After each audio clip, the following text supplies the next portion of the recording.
Hello stenographers, today I am giving you a dictation from Progressive Magazine, exercise number 26, which is a legal matter. This will be very helpful for upcoming court exams, so be ready for this dictation. 5 seconds to go. Start.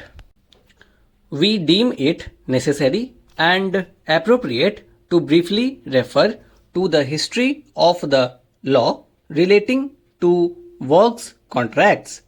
Entry 54 in List 2 of the 7th Schedule to the Constitution of India enables the state legislature to enact legislation providing for levying and collecting tax in respect of the sale and purchase of goods.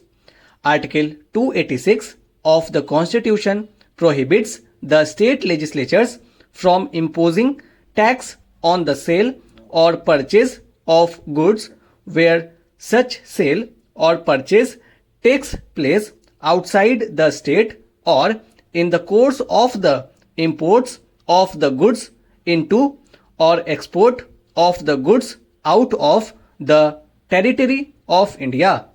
The scope and ambit of the powers of the states to levy sales tax on goods involved in the execution of works contracts have been the subject matter of several judicial pronouncements. The decision of this court in State of Madras versus Gannon, Dunkerley and Company, reported in 1958, is the leading case on the subject. That was a case where the SSE's business primarily consisted of executing contracts for the construction of buildings, bridges, dams, roads, and other structural projects.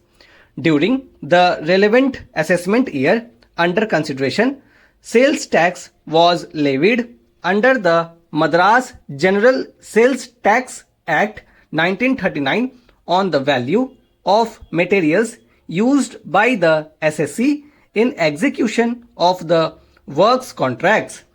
The SSE questioned the levy of sales tax on the ground that there was no sale of goods as understood in India and therefore no sales tax could be levied on any portion of the amount which was received by the SSE from the persons for whose benefit it had constructed buildings. The Constitution bench of this court held in a building contract where the agreement between the parties was that the contractor should construct the building according to the specifications contained in the agreement and in consideration received payment as provided therein. There was neither a contract to sell the materials used in the construction nor the property passed therein as movables. It was held that in a building contract, which is one entire and indivisible contract, there was no sale of goods and it was not within the competence of the provincial state legislature to impose tax on the supply of the materials used in such a contract, treating it as a sale under the agreement between the parties. In a building contract, the title to the materials used in the construction passes to the owner of the land as an accretion, and there is no question of title to the materials passing as movables in favor of the other party to the contract. The expression sale of goods in entry 48 in list 2 of the 7th schedule to the Government of India Act 1935 must be construed in the same sense it has been understood under the Sale of Goods Act 1930, and to constitute sale of goods, the essential ingredients are under bracket A, there should be an agreement to sell movables. Under bracket B, it should be for a price, and under bracket C, there should be passing of goods pursuant to the agreements. Thus, by virtue of this court's decision in Gannon Dunkerley, no sales tax could be levied on the amounts received under a works contract by a building contractor, even though it had supplied goods for the construction of the building. The decision of this court in Gannon Dunkerley was applied in various other decisions wherein courts were dealing with the issue of transfer of goods in execution of works contracts. One such example is the case of Northern India Caterers India Limited versus late Governor of Delhi reported in.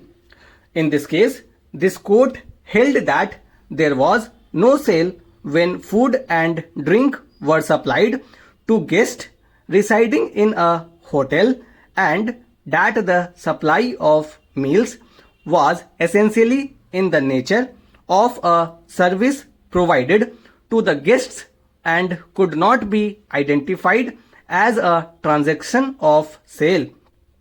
This court declined to accept the position that the revenue was entitled to split up the transaction into two parts, one of service and the other of the sale of food items.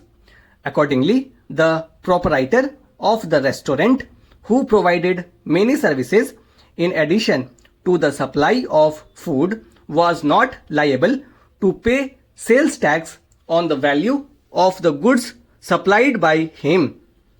A summary of the position of law with regard to taxation of goods transferred in execution of works contracts before the enactment of the 46th Amendment is as under bracket 1, works contracts are indivisible, that is, the revenue could not split up a single works contracts into two, one pertaining to the provision of goods and another pertaining to the provision of services. Under bracket 2, to constitute sale, all ingredients as mentioned under the Act 1930 had to be fulfilled, and under bracket 3, to determine whether a particular contract was a works contract or a contract for sale, the dominant nature of the contract was looked into on a fact, a specific basis via the terms and conditions of contract and other related aspects to overcome the effect of various judicial decisions. Stop.